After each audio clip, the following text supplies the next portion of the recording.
Alam mo ba na isa sa mga susi ng mga successful na dropshipper ang pagpili ng tamang produkto? Kung paano, tapusin mo ang buong video at ituturo ko sa iyo ang tamang pagpili ng item na ibebenta mo. Ano? Tara! So what is up guys? Another night, another grind. Pangarap ko maging milyonaryo bago ako mag-25 at kung paano ko gagawin yon ay hindi ko pa rin alam. So kung makikita nyo guys, kakagising ko lang talaga. Nagising ako ng alas 3 ng madaling umaga. Habang nagbabasa ako sa comment section, meron akong nakitang isang comment na pumukaw sa atensyon ko. So yun guys, kape muna tayo. So proceed tayo sa comment ni Idol. So ang comment ni Boss Nathaniel, sabi niya dito, Boss, paano ka kukuha ng best product to market? So yun, napakaganda ng question ni Idol.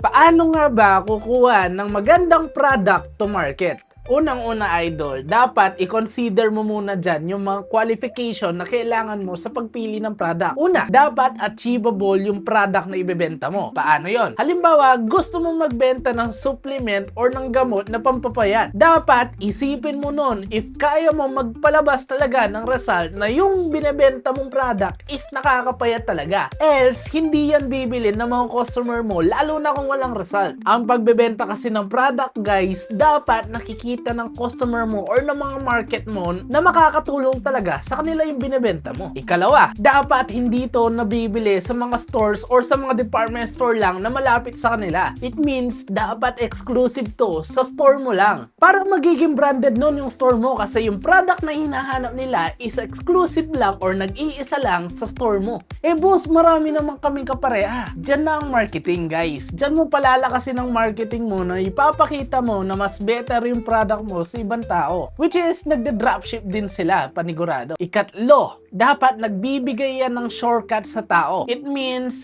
halimbawa, mga waist trimmer. Hindi mo na kailangan mag-gym para lang pumayat. Isusuot mo lang yung waist trimmer at instant, sexy or macho ka na. Kaapat, para lang to sa akin na dapat nasa technology yan. Dapat na-i-innovate yan. It means, dapat nakakapag-upgrade yan para sa mga susunod is, halimbawa, eto yung version number 1 mo, may ibebenta ka pa na version number 2 sa mga susunod pa na araw, parang iPhone lang. At last, ang pinaka-importante is nakakapagbigay ng value or nakakapag-solve ng problema ng tao. Doon talaga bibili ng product mo. At yun ang masasabi ko na best qualification ng pagpili ng product. Kasi guys, ganito yan, isipin nyo na lang, ba't bibili ng tao ang isang produkto na hindi naman makakatulong sa kanila? So medyo marami no, ganun ko rin inisip ang mismong product ko. So pakita ko lang sa inyo guys, baka sabihin nyo nang huhula lang ako. So guys, para mapatunayan ko sa inyo yung mga sinabi ko, kinuha ko mismo yung product ko dito. Ito, ang smart glasses ng Embera. At ito, ang tinatawag ko na LinguaVox. So ano nga ba ang meron sa AR smart glasses na to? Isa tong smart AI translation glasses. It means meron tong different languages na kapag pumunta ka ng ibang bansa na hindi mo alam ang lengguwahe nila, instant niyang ita-translate yung mismong sinasabi nila sa'yo. So maintindihan mo kung ano yung sinasabi nila. So paano nga ba pumapasok dito yung mga qualification na sinabi ko sa inyo? Una, dapat achievable. Kaya mong ibenta talaga, kaya mong i-market talaga, at kaya mong pakita yung result sa mga tao. So eto guys, may manual talaga siya dito. Makikita mo na kaya niya talaga at mismo nasubok ko na to. It means pwede mong ibenta kasi nangyayari talaga kung ano yung gamit ng product mo. Ikalawa, hindi ito nabibili sa mall or sa mga department store lang dyan. It means kung gusto mong bumili ng smart glasses, alam niyo na, Ember. Charot lang. Ikatlo, nagbibigay ito ng shortcut sa tao. Paano? Hindi mo na kailangan mag-aral ng different languages. So, tin mo lang tong smart glasses na to at instant maiintindihan mo na kung ano yung sinasabi nila. At ikaapat, from the root word,